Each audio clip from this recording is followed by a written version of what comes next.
Hello everybody, Marty McConnell, the Off-Grid Gecko here, and I'm doing another little update. I'm mainly going to be concentrating on the farm stuff. Um, yeah, the farm stuff, growing things, planting. I forget what the name of this little spiel is that I have going on here. So the whole world's in COVID lockdown, I guess, and I'm still going to work, so that's a good thing for me, I suppose. But it's been a long weekend. I actually got some wood chopped today. I didn't have any chopped from last month, so that was good. I got about half a rick started, actually more than half a rick, so I got a good deal of wood today. Chopping, splitting, stacking, hauling stuff up from the woods, and that was good. And I've been playing with rockets more and more. So this is the new little thing that's sitting on my workbench right now, and this is basically a low power rocket, but I'm building it basically the same way that I will be building my L1, more or less. Different glues, but the same procedural type setup so that I can get more experience. That way my L1 flies. If you don't know what an L1 is, that's like your entry level high power rocketry. So instead of doing model rocketry, you're actually launching these big freaking motors that blast these things into sometimes close to the edge of space. And you have to get FAA waivers to fly them and all kinds of stuff, but it's fun. But to get your certification so that you can buy the motors, you have to start from the beginning. So I've been working on that too.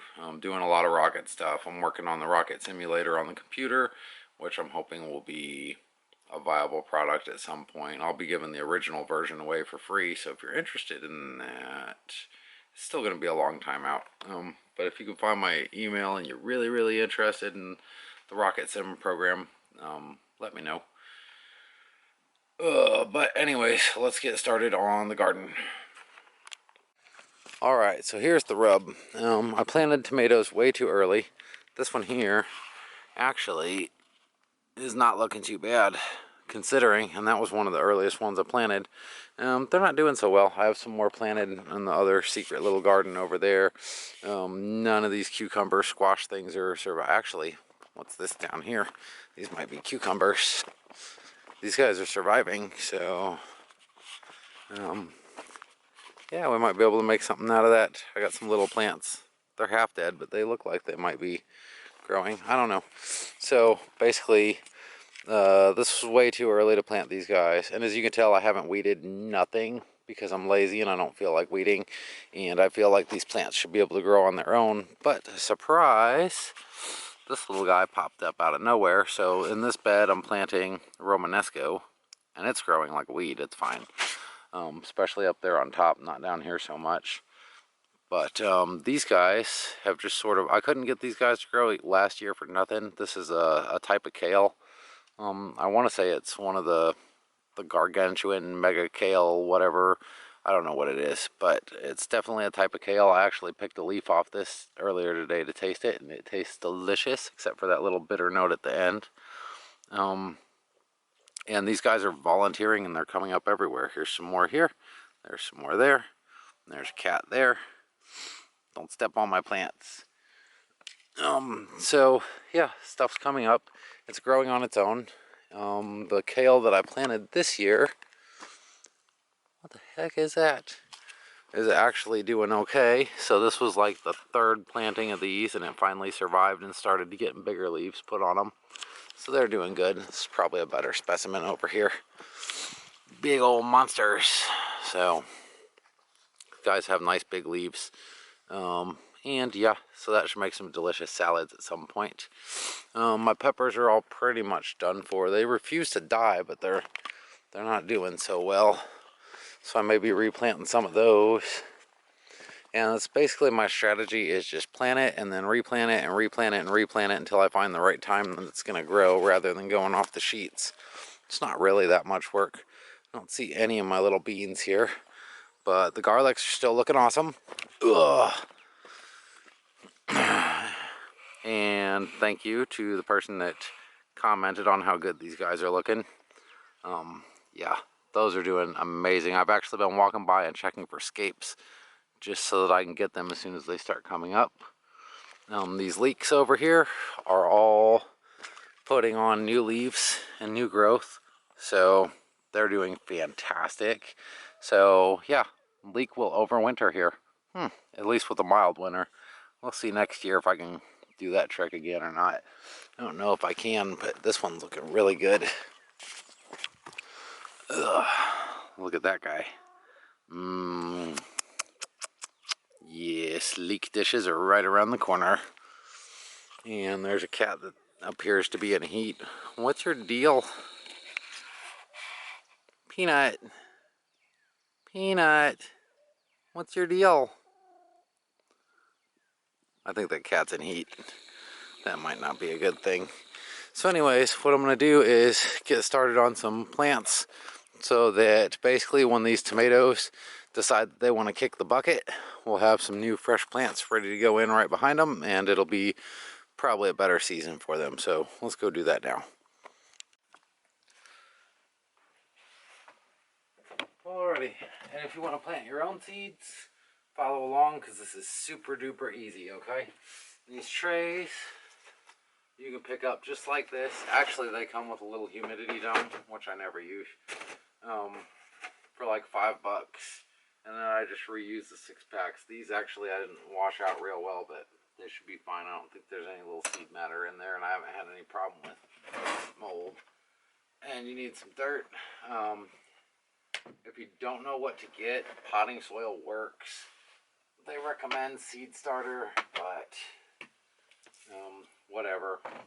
I make mine, I mix it with a little vermiculite and a little peat moss, so it just basically, it kind of tones down the potting soil as far as the nutrients, because seedlings don't need a lot of nutrients. Most of their nutrients are actually in the seed. And yeah, that works really well for me. The only problem with peat moss is you get these little sticks in here, which can be annoying in these seedling trays.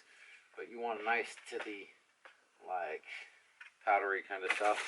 And this is as easy as this. You just take it and stick the dirt in the little things, fill it up.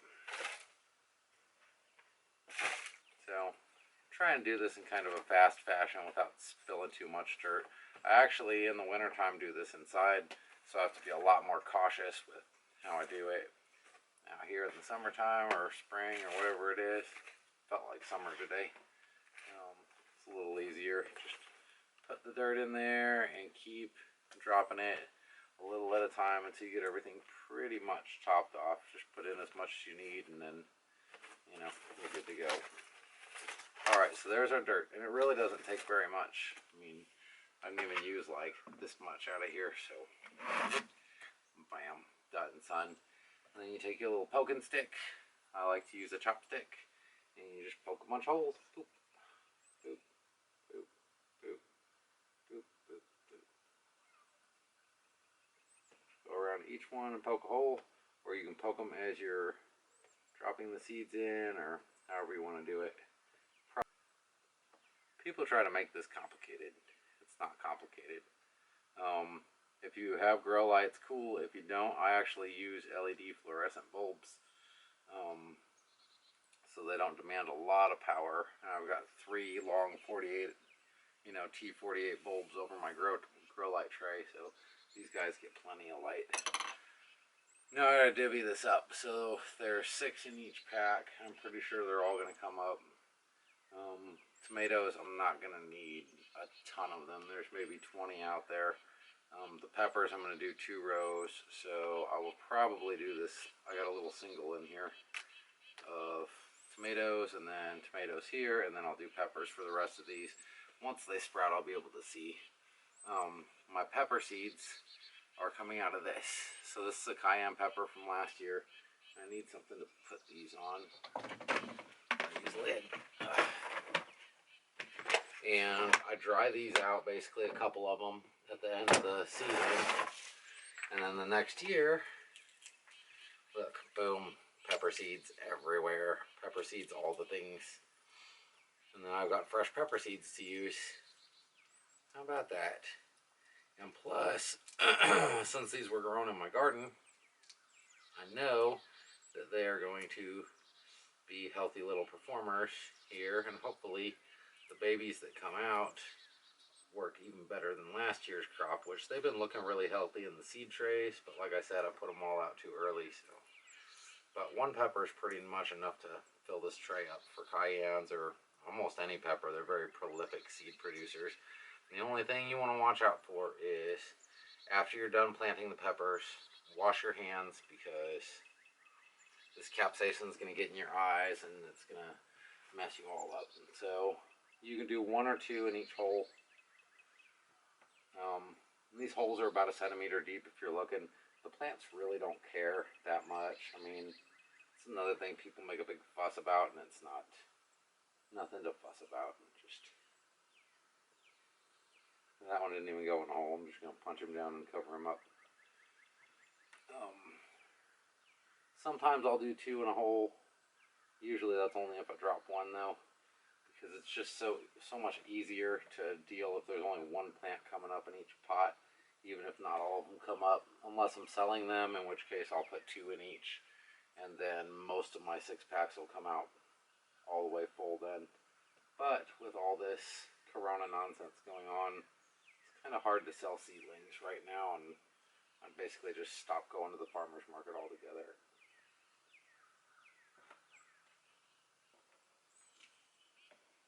One to grow on. And then I can put the pepper in my soup when I'm done. So I'm just going to set that bad boy over here. Don't worry, I'll wash it off. Maybe. A little dirt never hurt nobody. Alrighty, now the maters.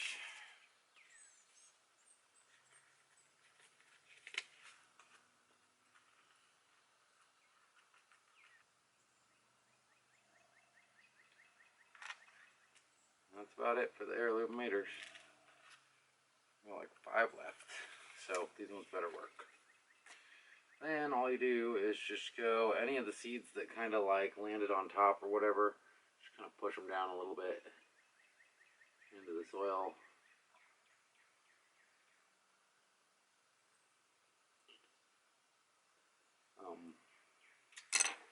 And then I'm basically just gonna cover them and press them in. So just boop, boop, boop, boop, boop. And you shouldn't have to press real hard. I mean, it's just basically tap on them and they go right in.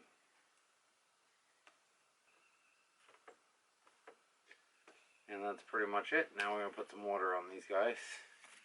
That's what I really love about these tray setups, is I've got a daisy tray under here too, so I can hold on to this and not break my good trays. But all you have to do is put water in the bottom, and depending on the size of the pot, it'll take a little longer, but you're basically waiting until the top of the soil turns dark, and then they're fed. So I'm going to fill this guy about halfway up. Put this guy back in here, and that one's already wet on the top, so these guys will be like 5 minutes.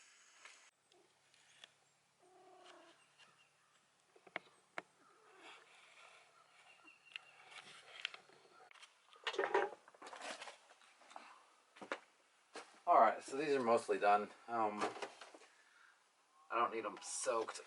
And it gets heavy when you get water in this tray too, so be ready for that. And it's leaking a little bit apparently. So I'm just going to take these guys out of here, transfer them to a new tray, and let them drain out in there. And we'll put them under on the grow light stand. Won't need to turn the lights on until they come up. Now, you notice I put peppers and tomatoes in the same tray. Now, both of these are nightshades. They're both members of the nightshade family. So, they grow in similar conditions. They look very similar when they come up. The baby leaves, it's almost, I don't know, it's a little hard to tell them apart, I guess. But the little miniature pepper seedlings, when they get their first cotyledons, I figured out how to pronounce it, they'll be like kind of more pointy shaped, I think. But when they start getting their true leaves on them, you can tell the difference real easy, because the peppers are going to come up and they're usually going to have like single leaves, and I guess the tomatoes are kind of single leaves too, but they're all ragged looking and shaggy, so they almost look like a compound leaf if they're not a compound leaf.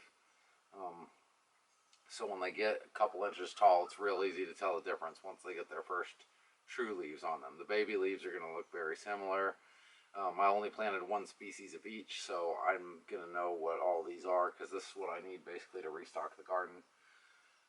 And with any luck, these will be up and ready to transplant sometime by the end of April, and the weather will be a little bit better for them. The soil should be about the right temperature, and these guys should grow better than the early little scout counterparts that are out there. I just started putting those out because they were getting way too big, and I can't handle having 90 million solo cups under my grow light, and they're too big for the grow light stand anyways. They were all like reaching up into the light bulbs. So whatever you do, if you're going to grow them inside, make sure they get plenty of light, either a lot of direct sunlight all day, or so a south facing window basically. Usually that's not quite enough, but that might be enough. You just have to go and turn the tray, every day. That way they don't grow all the same direction. It's better if you put a fan on them when they start coming up so they can kind of sturdy up. I just kind of run my hand over the top and brush them, and that makes them a little stronger and sturdier. And that's pretty much it. That's all there is to it. So if you want to start gardening and growing seedlings, it's freaking easy.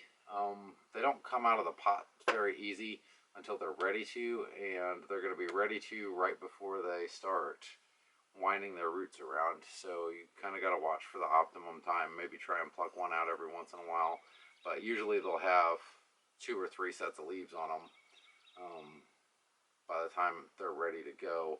And that's one advantage of these little small pots is they can they don't need as much roots to hold on to all the dirt when you pull them out. So anyways, get these guys inside and I'll get on about my business. Thanks for watching. I'll see you next time. I hope. Don't forget to subscribe.